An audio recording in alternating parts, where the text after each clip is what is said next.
আচ্ছা, যুবসাথী প্রকল্পের টাকা রিলিজ করা শুরু করে দিয়েছে পশ্চিমবঙ্গ রাজ্য সরকার। প্রতিটি বেকার ছেলে মেয়ে যারা যুবসাথী প্রকল্পে আবেদন করেছিল সবার অ্যাকাউন্টে টাকা দিচ্ছে, কিন্তু তার মধ্যেও একটা সমস্যা, সেটা হচ্ছে অনেকের ব্যাংকে টাকা নাও ঢুকতে পারে। কেন বলছি, থাম্বনেলে দেখেছেন আপনারা, টাইটেলেও দিয়ে দিয়েছি। কারণটা হচ্ছে আধার কার্ড ব্যাংকের সঙ্গে লিংক।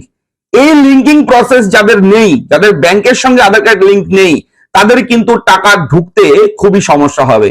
এবং এটা আপনারা এখনই চেক আউট করে নেবেন। আমি যেভাবে দেখাবো এখনই চেক করুন। আপনার কম্পিউটারের দরকারই নেই, মোবাইল তো আছে, মোবাইলে সবকিছু করা যায় আজকাল, ঠিক আছে? সিম্পল আপনার অ্যান্ড্রয়েড স্মার্টফোন দিয়ে আপনি করতে পারবেন, কোনো সমস্যা নেই। আমি যেভাবে দেখাবো ধাপে ধাপে সেইভাবে আপনি করবেন।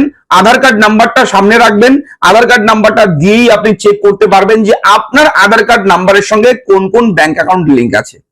এটা হচ্ছে মূল বিষয়, এটা দেখে নিতে হবে, না হলে কিন্তু টাকা ঢুকতে সমস্যা হবে। যদি দেখেন লিংক নেই, তাহলে দেরি না করে আপনারা সরাসরি ব্যাংকে যেতে পারেন, অথবা এনপিসিআই এর ওয়েবসাইটে আমি অলরেডি ভিডিও করে দিয়েছি, জাস্ট এনপিসিআই ইরা ফ্রেন্ড আমাদের চ্যানেলের নামটা লিখে ইউটিউবে সার্চ করবেন, তাহলে আমাদের ভিডিওগুলো দেখতে পারবেন। সেখানে দেখবেন আমি কিভাবে দেখিয়েছি। ঘরে বসে আপনি মোবাইল দিয়েই করতে পারবেন, কোনো সমস্যা নেই। স্মার্টফোন দিয়েই আপনার আধার কার্ড নাম্বারটা সঙ্গে আপনার ব্যাংকের অ্যাকাউন্ট নাম্বারটা সেটাতে লিংক করাতে পারবেন খুব সহজে। তাছাড়া আপনাদেরকে বলবো, আপনারা ব্রাঞ্চে গিয়েও, সেখানে গিয়েও আপনার আধার কার্ড জেরক্স নেবেন এবং ব্যাংকের পাসবুক জেরক্স নেবেন। ব্রাঞ্চ ম্যানেজার কিংবা যারা স্টাফ আছে ব্যাংকে, তাদেরকে দেবেন। ব্যাংকে গিয়ে বলবেন যে আমার ব্যাংক অ্যাকাউন্ট আছে আপনাদের এই ব্রাঞ্চে, সেই ব্যাংক অ্যাকাউন্টের সঙ্গে আমার আধার কার্ডটাকে লিংক করাতে এসেছি, করিয়ে দিন। তারা করিয়ে দেবে, বেশিক্ষণ লাগবে না, অল্প সময়ের ব্যাপার, তারা লিংক করিয়ে দেবে। কোনো সমস্যা নেই, একদম টাকাও লাগবে না এর জন্য, ঠিক আছে? কাউকে টাকা দেবেনও না কেউ যদি চায়, এটা একদম ফ্রি অফ কস্ট। তো চলুন আমি দেখাচ্ছি আপনার ব্যাংক অ্যাকাউন্টের সঙ্গে আধার কার্ড লিংক আছে কিনা, কি করে বুঝবেন। এটা যুবসাথী প্রকল্পের যেহেতু এখন চলছে, টাকা ঢোকা শুরু হয়েছে, এবং যুবসাথী প্রকল্পে কিন্তু ডিবিটি সিস্টেমের মাধ্যমে টাকা দেবে। এটা নোটিফিকেশনে ছিল। ডিবিটি মানে হচ্ছে ডাইরেক্ট বেনিফিট ট্রান্সফার, অর্থাৎ ডাইরেক্ট সরাসরি বেনিফিশিয়ারি অ্যাকাউন্টে সরাসরি টাকাটা দিয়ে দেবে, ঠিক আছে? যে উপভোক্তা তার অ্যাকাউন্টে সরকার সরাসরি টাকা দেবে, তার মাঝখানে আপনি আর সরকার, তার মাঝখানে আর কেউ থাকছে না, ডাইরেক্ট সরকার আপনার অ্যাকাউন্টে টাকা দেবে। এর জন্য আধার কার্ডটাকে লিংক থাকতে হবে। কিভাবে বুঝবেন কোন অ্যাকাউন্ট লিংক আছে কিনা? কোন অ্যাকাউন্ট লিংক আছে সেটাও আপনি চেক করতে পারবেন। অ্যাকাউন্ট নাম্বারটাও লেখা থাকবে, সবকিছু লেখা থাকবে, আপনি দেখতে পাবেন স্পষ্ট করে। দেখুন আমি দেখাচ্ছি। আচ্ছা, যুবসাথী প্রকল্পের আপনারা জানেন টাকা ঢোকা শুরু হয়ে গেছে, প্রচুর উপভোক্তা টাকা পাচ্ছে এই যুবসাথী প্রকল্পের। কিন্তু অনেকের ব্যাংক অ্যাকাউন্টে টাকা আটকেও যেতে পারে, টাকা নাও ঢুকতে পারে, প্রবলেম হতেও পারে। সেটা প্রবলেম যাতে করে আগের থেকে আপনার যে না হয়, ঠিক আছে, তার জন্য আমি এই ভিডিওটা করছি। প্রবলেমের সলিউশন কীভাবে করবেন ব্যাংকের সঙ্গে আধার কার্ড লিঙ্ক, এই বিষয়টা নিয়ে। কেননা ডিবিটি সিস্টেমের মাধ্যমে টাকা দেবেন, ভিডিও তো বলেছি। তো তার জন্য আপনাকে যেতে হবে, জাস্ট গুগলে গিয়ে ইউআইডিআই লিখে সার্চ করবেন। গুগলে গিয়ে আপনি মোবাইলেও করতে পারেন, কোনো সমস্যা নেই। মোবাইলে করলে আপনি ডেস্কটপ মোডটা অন করে নেবেন সেটিংসে গিয়ে, তাহলে ইউআইডিআই এর লিঙ্কটা পাবেন, এবং অবশ্যই লিঙ্কটা ক্লিক করে আধার কার্ডের যে ওয়েবসাইট সেটা পেয়ে যাবেন। এবং এখান থেকে আপনি ল্যাঙ্গুয়েজ চুজ করে, যেটা ল্যাঙ্গুয়েজ দেখতে যাচ্ছেন সেই ল্যাঙ্গুয়েজে ক্লিক করবেন। করলে আধার কার্ড যে রয়েছে, unique identification authority of India, সেই আধার কার্ডের ওয়েবসাইটটা ঠিক এরকমভাবে ওপেন হবে।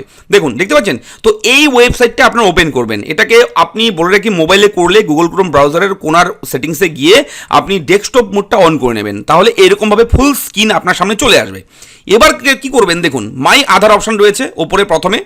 এবার এখানে গিয়ে দেখবেন, এখানে প্রথমে রয়েছে আপডেট ইওর আধার, তারপর সেকশন হচ্ছে গেট আধার, এরপরে সেকশন হচ্ছে আধার সার্ভিসেস। এই আধার সার্ভিসেস যে চার্ট রয়েছে, লিস্ট রয়েছে, এই লিস্টের মধ্যে থেকে দেখবেন নিচের দিকে যাবেন, গিয়ে দেখুন ব্যাংক সিডিং স্ট্যাটাস, এই যে লেখাটা ব্যাংক সিডিং স্ট্যাটাস, এখানে গিয়ে একবার ক্লিক করবেন। এখানে ক্লিক করার সঙ্গে সঙ্গে আপনার সামনে এরকম অপশান চলে আসবে, অর্থাৎ এটা হচ্ছে মাই আধারের পোর্টাল। আপনি ডাইরেক্টলি কিন্তু আবার এই ওয়েবসাইটেও আসতে পারেন, জাস্ট myAadhar.uidi.gov.in, এই ওয়েবসাইটে ডাইরেক্টলি আসতে পারেন। আমি ইনডাইরেক্টলি ধাপে ধাপে করে দেখাচ্ছি। ডাইরেক্ট আপনি এখানেও আসতে পারেন, অথবা ধাপে ধাপেও আপনি এভাবে আসতে পারেন। তো জাস্ট এই ওয়েবসাইটটা ওপেন করবেন। ওপেন করার পর নিচের দিকে আসবেন। নিচের দিকে আসার পর দেখবেন আবার লেখা রয়েছে এখানে bank seeding status. Click here to find your bank seeding status, এই যে অপশানটা, এই সেকশনে আপনি জাস্ট একবার ক্লিক করবেন। এখানে ক্লিক করার সঙ্গে সঙ্গে আপনার সামনে এরকম চলে আসবে, এন্টার আধার কার্ড নাম্বার, ক্যাপচা, এখানে যা ক্যাপচা থাকবে দেবেন, আধার কার্ড নাম্বারটা দেবেন, লগ ইন উইথ ওটিপিতে ক্লিক করবেন। সঙ্গে সঙ্গে আপনার আধারের সঙ্গে যে মোবাইল নাম্বারটা লিঙ্ক আছে, সেই মোবাইল নাম্বারে একটা ওয়ান টাইম পাসওয়ার্ড আসবে, ওটিপি আসবে। সেই ওটিপিটা কিন্তু এই জায়গায় আপনি দেখে দেখে বসিয়ে দেবেন। ওটিপিটা বসিয়ে জাস্ট লগ ইন অপশানে গিয়ে একবার ক্লিক করবেন। লগ ইনে ক্লিক করার সঙ্গে সঙ্গে আপনার সামনে এরকমভাবে আপনারটা লগ ইন হয়ে যাবে। ঠিক আছে, আপনার প্রোফাইলটা লগ ইন হয়ে যাবে। এবার দেখুন এখানে আপনার আধার কার্ডের ছবিটা ছোট্ট করে লেখা চলে এসছে। এবার নিচের দিকে আবার যাবেন, দেখুন ব্যাংক সিডিং স্ট্যাটাস, আবার গিয়ে আপনি এই অপশানে গিয়ে একবার ক্লিক করবেন। এখানে যখনই ক্লিক করবেন তখন দেখবেন congratulations your Aadhaar bank mapping has been done. Aadhaar card number লাস্টের 4টা ডিজিট রয়েছে প্রাইভেসি পারপাস, আপনার ব্যাংকের নাম, কোন ব্যাংকের account, Indian post payment bank আমারটা, ঠিক আছে, আমি আমারটা করে দেখাচ্ছি। তো এই ব্যাংকে, এই পোস্ট অফিসের যে ব্যাংক আছে রয়েছে ইন্ডিয়া পোস্ট পেমেন্ট ব্যাংক, তার অ্যাকাউন্ট রয়েছে, ব্যাংক সিডিং স্ট্যাটাস রয়েছে অ্যাক্টিভ, লাস্ট আপডেট ডেট এটা হচ্ছে 21/5/2025 লাস্ট আপডেট ডেট দেওয়া রয়েছে এখানে। তো এইভাবে আপনি আপনার ব্যাংকের নামটা দেখে নিতে পারবেন, ঠিক আছে, কোন ব্যাংক। আপনার যদি স্টেট ব্যাংকের লিঙ্ক থাকে তাহলে স্টেট ব্যাংকের অ্যাকাউন্ট যদি থাকে আপনার, সেই ব্যাংকের নামটা যদি এখানে থাকে তার মানে বুঝতে হবে আপনার স্টেট ব্যাংকের অ্যাকাউন্টের সঙ্গে আধার কার্ডটার লিঙ্ক আছে। এইভাবে আপনি চেক করে নিতে পারবেন খুব সহজে। এটা হচ্ছে আধার কার্ডের সঙ্গে ব্যাংক অ্যাকাউন্ট লিঙ্কের স্ট্যাটাস চেক করার পদ্ধতি, ঠিক আছে। এইভাবে দেখে নেবেন, যদি না থাকে লিঙ্ক তাহলে ইনঅ্যাক্টিভ, ডিঅ্যাক্টিভ এরকম কিছু অন্য কিছু লেখা থাকবে।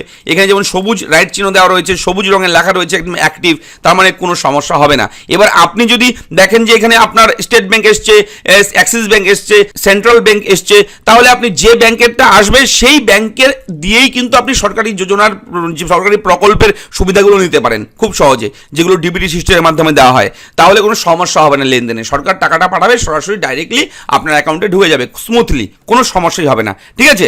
এইভাবে করে নেবেন। আর যদি না থাকে লিঙ্ক, এখানে দেখেন যদি লিঙ্ক নেই তাহলে আপনার কি করতে হবে ভিডিওর শুরুতে আমি বলে দিয়েছি, সেই মতো করে কাজ করবেন। এই হচ্ছে ভিডিওর আপডেট। ভিডিওটি কেমন লাগলো লিখে জানাবেন, চ্যানেলটাকে সাবস্ক্রাইব করবেন। দেখা হচ্ছে নেক্সট ভিডিওতে, ধন্যবাদ।